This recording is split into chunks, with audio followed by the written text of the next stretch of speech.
예, 더불어민주당의 충남 논산 계령 금산 출신입니다. 김종민입니다. 제가 지금 기획재정위원회 상임위가 열리고 있는데요. 걔가 꼭 그 발언을 꼭 해야 될 역할이 있어서 끝나기 전에 가야 돼서 일단 발표 드리고 좀 일어나는 거 양해해 주시기 바랍니다. 오늘 이 토론회가 정말 저도 반갑고 정말 힘이 납니다. 제가 우리 추미애 대표님 대표연설 들으면서 정말 깜짝 놀랐어요. 아까 우리 이정호 교수님 말씀하셨지만 우리 헌정사에 상당히 중요한 장면이 될 거다 이런 생각도 들었고요. 이게 어려운 길이지만 반드시 가야 될 길입니다. 우리가 선진국 5만 불, 10만 불 얘기를 하잖아요. 그러니까 뭐 이게 사회 정의고 꼭 당위적이어서가 아니고 정말 우리가 앞으로 나가려면 이 길을 가야 되는데 그동안에 너무 이게 묻혀져 있었잖아요. 노무현 대통령 이후에 정말 이거 안 되는 거다 이건 싸워봐야 안 된다는 이런 일종의 이제 좌절감 이런 것들이 있었는데 그런 흐름을 역류시키는 그런 저는 중요한 계기였다고 생각이 들고 그래서 상당히 그 모멘텀을 살려서 우리 정치권의 논의가 좀 활발해졌으면 좋겠다 이런 마음입니다. 제가 이번에 그 국정감사를 하면서 그 토지 문제를 중심으로 해서 준비를 많이 했습니다. 근데 이게 뭐 특별히 무슨 대형 폭로할 만한 거리가 있는 게 아니기 때문에 상당히 오래 걸리지만 이제 시작이라도 해야 된다는 생각에서 여러 가지 좀 들여다봤는데요. 사실은 지금 우리 토지 문제에 대한 주요 내용은 우리 교수님들이 말씀하신 내용하고 제가 드리는 내용이 별로 뭐 차이가 없을 거고 저는 뭐 전적으로 다 공감을 하고요. 단순히 이론적인 문제만이 아니라 현실적인 해법까지도 다 준비가 돼 있고 연구가 돼 있는 문제라고 생각을 합니다. 단지 여기에 대한 공감과 합의 이런 정치적 과정이 지금 너무 미진하기 때문에 문제다. 제가 이 토지 문제에 관심을 갖게 된 이유는요. 물론 뭐 시작은 이제 그 노무현 대통령 때 그 종부세 우리 이정호 교수님이 이제 주도를 하셨지만 그걸 하면서 제가 그 종부세 TF를 했었습니다. 그 종부세 TF의 목적은 이걸 어떻게 국민들한테 설득하느냐, 커뮤니케이션 하느냐. 제가 이제 홍보 대변인도 하고 홍보수석실에 있었기 때문에 그러면서 이 문제에 대해서 정말 얼마나 심각하고 얼마나 벽이 큰지를 한번 절감을 한 적이 있었는데 제가 그 이후에 이제 2011년도에 충남 부지사를 하다가 국회의원 한다고 이제 고향에 내려갔는데요. 고향에 내려갔는데 거기 이제 우리 논산에도 보면 100억대 부자들이 꽤 많이 있습니다. 근데 동네 지역은 되게 침체돼 있어요. 근데 100억대 부자들이 다 땅 부자들입니다. 그 땅을 개발을 해서 디벨로핑을 해서 부자가 됐으면은 그래도 좀 이해가 가는데 다 SOC 투자의 수혜 지역이야 다. 근데 그게 100억. 그러니까 억 단위 이상의 부자들은 다 땅 부자라고 보시면 돼요. 그 논산이 딸기를 많이 하거든요. 딸기에서 억 단위 부자 된 사람은 별로 없어요. 거기 뭐 산업단지 여러 개 있지만 기업해서 부자 된 사람 다 외지에서 이제 갖고 온 사람들입니다. 그러니까 제가 우리나라 부자들이 다 땅 부자들이다. 그러면 땅 사지 누가 기술 배우고 누가 노력하겠냐. 제가 이제 공약을 했습니다. 우리 그 연무사거리라는 길이 있는데 한 1km 되는 길에 800m가 4차선입니다. 공사를 했어요. 예산 가지고. 200m가 2차선인데 도보도 없는 2차선이에요. 그래서 제가 너무 이게 어처구니 없어서 이거는 반드시 제가 국회의원이 되면 해결하겠습니다 하고 약속을 공약 1번. 그래서 제가 이제 국회의원 되고 나서 보니까 왜 공무원들이 이걸 5년 동안 방치했는지를 봤더니 공무원들이 양심상 못하겠다는 거예요. 이 공사비가 10억 든대요. 근데 수용비가 80억입니다. 이 국민 세금을 이렇게 쓸 수가 없겠다는 거야. 그럼 처음에 할 때 하지 그랬냐. 원래 예산 구조가 5년짜리 예산을 매년 집행을 하니까 땅을 매년 사는 거예요. 그러다 보니까 땅값이 올라버려서 공사를 못 하는 겁니다. 이게 뭐 제가 지금 있는 지역만이 아니고 전국에 무지하게 많습니다. 이런 지역이. 그러니까 우리가 경제도 그렇고 그다음에 우리 정부 재정도 그렇고 이 땅 문제에 막혀서 앞으로 진도 못 나가고 있는 이 현실을 보면서 이 문제를 좀 해결해야 된다. 지금 제가 이제 기획재정위원회인데 구조개혁이라고 하는 말을 많이 합니다. 근데 이 문제를 하면서 우리가 주로 얘기하는 게 이제 공정한 시장 공정성이 바탕이 돼야 된다. 그 위에서 혁신주도형 성장 시스템이 필요하다. 또 재정의 역할이 좀 강화돼서 사람 투자 전략으로 재정이 좀 변화돼야 된다.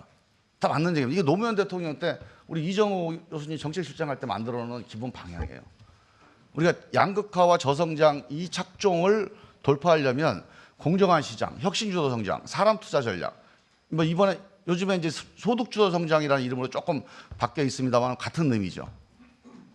근데 이게요, 땅 문제를 놔두고는 이 세 가지 어느 것도 진도를 나가기 어려워요. 물론 표시는 나겠지만 근본적인 구조적인 해결이 어렵겠다. 당장 예를 들어 혁신주도 성장이라는 게 뭡니까? 사람들이 혁신 쪽으로 에너지를 쏟게 만드는 거 아닙니까? 근데 혁신에 대한 보상보다 땅 소유에 대한 보상이 어마어마하게 큰데 누가 혁신에 에너지를 투입하겠어요? 사람 투자 전략이라는 게 결국 이제 사람, 그러니까 사회 보장이든 사회 안전망이라든지 사람의 인적 자원에 대한 투자를 얘기하는 건데요. 재정의 역할이 강화되는 게 되게 중요합니다. 지금 양극화나 구조개혁을 위해선. 근데 이 재정의 역할을 강화하려고 해보니까 이걸 결국은 여기 보니까 뭐 땅이 다 먹는다는 얘기 아니에요 지금? 이 사람한테 간다고 자꾸 뿌리는데 제가 이번에 국정감사 한국은행 총재한테 질의를 했어요. 저금리 가지고 나름대로 우리나라 경제를 조금 터닝시키는데 기여했다고 얘기하더라고요. 제가 통계를 가지고 얘기를 했습니다. 기여는 조금 했지만 다른 나라에서 거시 정책할 때 유동성 또는 뭐 양적 완화해서 돈의 흐름을 강화시키는 이 효과가 대한민국에서 절반밖에 안 난다. 왜? 땅 때문에.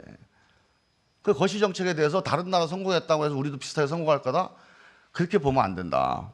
그런 말씀을 드린 적이 있습니다. 그래서 사람 투자 전략의 핵심이 이제 가처분 소득인데요. 이 가처분이 되질 않아요. 다 은행 부채로 가니까. 돈 풀리면 이게 늘어나요, 그냥. 가처분 소득이 늘어나는 게 아니고.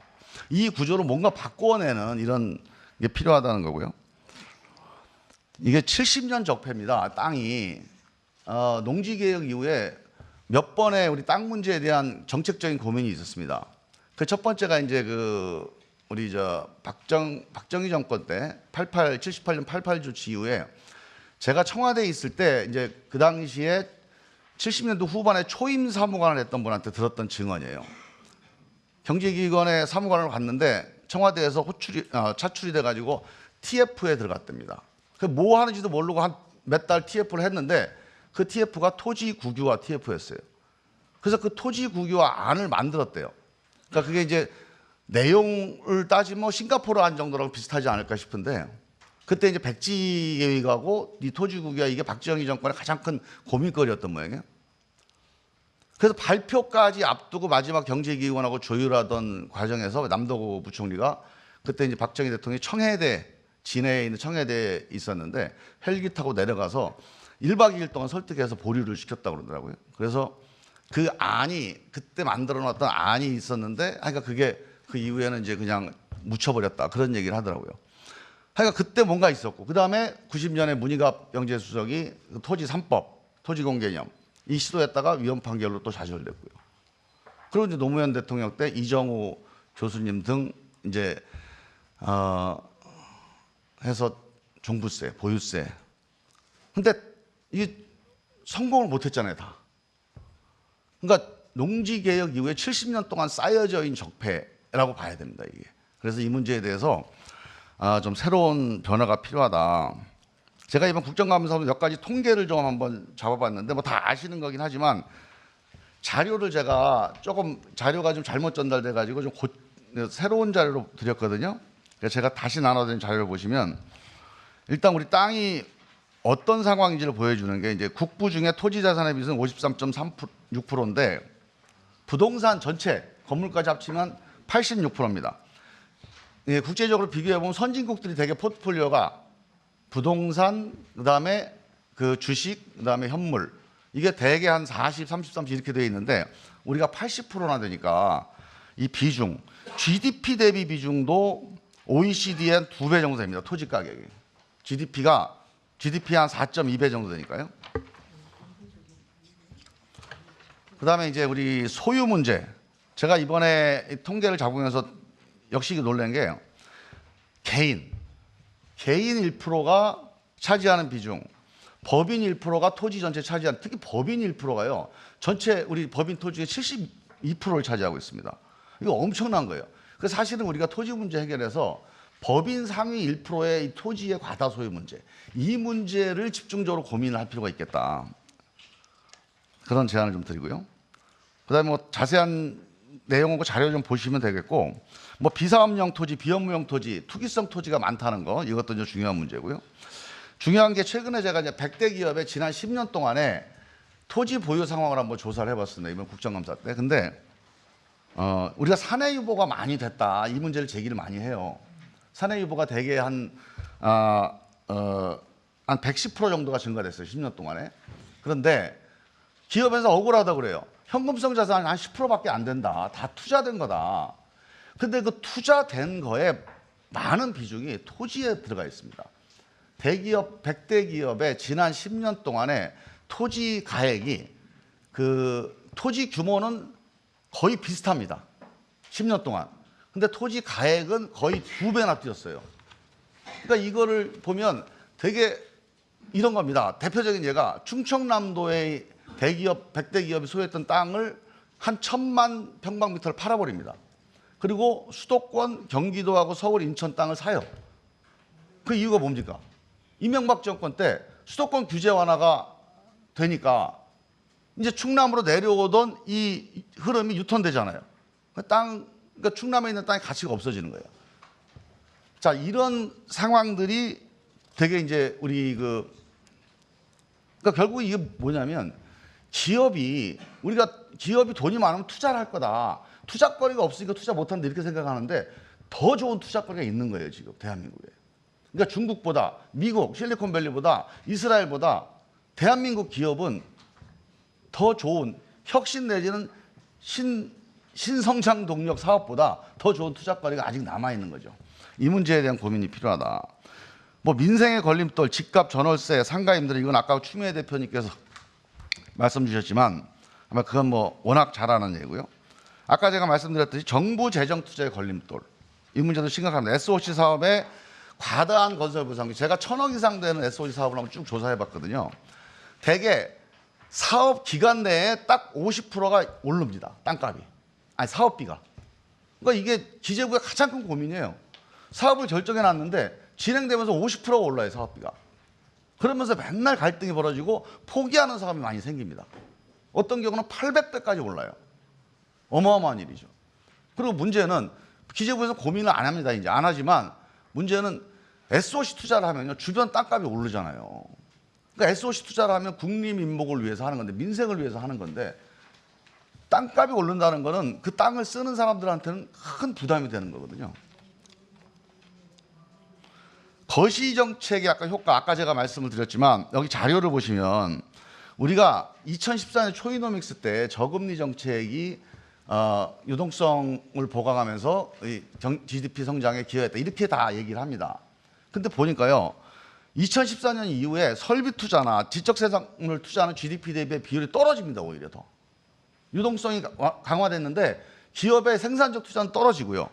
그다음에 가계의 부채는 무지하게 또 올라갑니다. 그럼 결국은 뭘로 가냐, 돈이. 그 당시에 토지 주택 가치의 상승은 또 올라갑니다. 이게 갑자기 올라가요. 그러니까 유동성의 결과가 결국은 이 토지 쪽으로 간다, 또 이런 통계가 좀 잡히는 거죠. 그래서 결과적으로 아까 이제 우리 김은상 교수님과 정광 교수님 말씀 주셨듯이 해결을 하는 방안들을 고민을 해야 되는데요.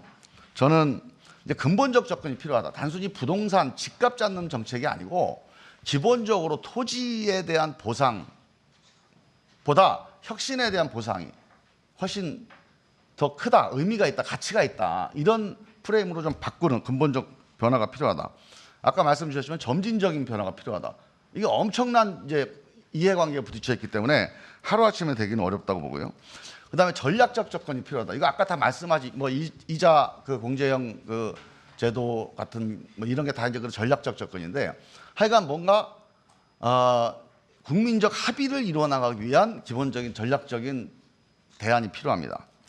그래서 저는 이제 보유세 개편과 관련해서는 과세 방향을 전체적으로 거래 과세나 이 소득과세에서 보유과세로 좀 이전시키자. 그리고 아까 말씀 주셨는데 건물보다는 토지보다는 투기성, 토지 중에서 투기성 토지에 대한 과세를 중점 과세를 하는 그런 과세 방향을 좀 분명히 할 필요가 있겠다. 심지어는요, 이게 시장 친화적인 우리 이제 과세 이런 관점에서 본다면 법인세는요 정상적인 경제 활동으로 얻은 소득 아닙니까? 그러니까 물론 필요하다면 과세를 할 수 있지만 우선순위에서 이 비정상적인 투기성 토지보다는 한참 뒷순위예요. 그래서 저는 이 비정상적인 투기성 토지에 대한 과세를 대폭 강화하면서 패키지로 1가구 1주택에 대한 재산과세, 건물과세를 좀 줄이거나 아니면 뭐 이거에 대해서 조금 더 완화시키고 그리고 법인의 소득세, 법인세에 대한 과세를 좀 약화시키거나 장기적으로 좀 이걸 패키지로 가는 그러니까 1% 법인이 과다한 토지 소유에 대해서 이 보유과세를 강화시키게 된다면 법인 소득과세에 대한 법인과세에 대한 정상적인 경제활동에 대한 과세는 좀 같이 패키지로 완화시켜가는 이런 패키지도 한번 고민할 필요가 있겠다. 이 세제하시는 분들한테는 이제 되게 진보적인 분들은 되게 이걸 조심스럽게 말씀하십니다. 물론 이게 당장 이런 논의를 할 필요는 없는데 장기적으로 우리가 전략적인 사회적 합의를 만들어가는 과정에서 이 투기성 토지에 대한 과세 강화와 법인과 그다음에 1가구 1주택 재산 건물 과세 이거 같이 묶어서 한번 연구를 해볼 필요가 있겠다. 그래서 이번 조세재정 특위가 이제 내년에 올해 만들어지면 1년 동안에 이 논의에 대한 사회적 합의를 한번 본격적으로 해볼 필요가 있겠다는 생각이고요. 공시지가 토지가 현실화는 아까 말씀드렸고 이거 되게 심각한 문제입니다. 이것도 지난번에 우리가 종부세가 왜 이렇게 얻어맞았냐 해서 그 문제가 되게 공시지가가 또 오르는 바람에 갑자기 세금 풍타처럼 오인된 요소도 있는데 이것도 이제 전략적으로 다시 어떻게 소화를 해야 된다는 거고요. 그다음에가 이제 국공유지 확대 문제인데 현재 우리나라 국공유지 20%입니다. 근데 대부분이 임야, 국립공원, 도립공원이에요. 그러니까 공급에 기여할 수 있는 국공유지는 거의 없습니다.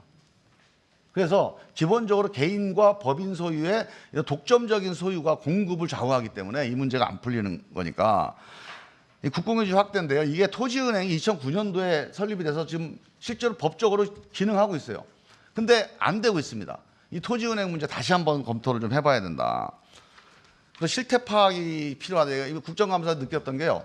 토지에 대한 정책적 의지가 우리가 없습니다. 그러니까 정책적으로 의지가 무너져 있어요. 그거 건드릴 필요도 없다. 건드려봐야 안 된다. 통계가 안 잡혀요. 불로소득 통계라든가 거래 통계라든가 이런 게 재료는 있는데 이걸 모아놓지를 않고 있어요 지금. 그래서 이 문제에 대한 정책적인 의지와 실태 파악.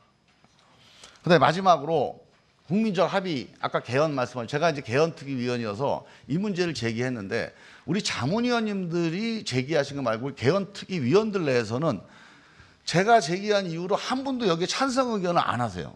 그러니까 이게 사회주의라고 보시는 거예요, 다. 개인적으로 제가 회의 끝나고 그러면 그거 위험하지 않아? 야, 그거 개헌 다 망가질 것 같아. 다 이렇게 얘기하시는 거예요. 우리나라에 122조가 토지 공개념 조항이 있어요. 지금 헌법에. 지난번에 토지 3법은 그 기술적인 그 입법 기술 때문에 그게 위헌이 된 거지 그 토지 공개념 자체가 위헌인 게 아니거든요. 근데 그렇게 알고 있어요, 다.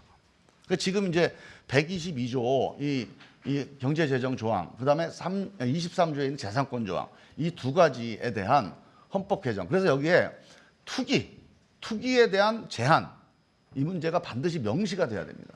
그렇지 않으면 이 투기 제한을 정책적으로 강력하게 밀고 나갈 수 있는 사회적 국민적 기반이 약해요. 우리 추미애 대표님 정도가 말씀하시니까 좀 이게 그래도 주목하잖아요. 근데 헌법에서 한번 선언을 해야 됩니다. 예, 이상입니다. 네, 수고하셨습니다.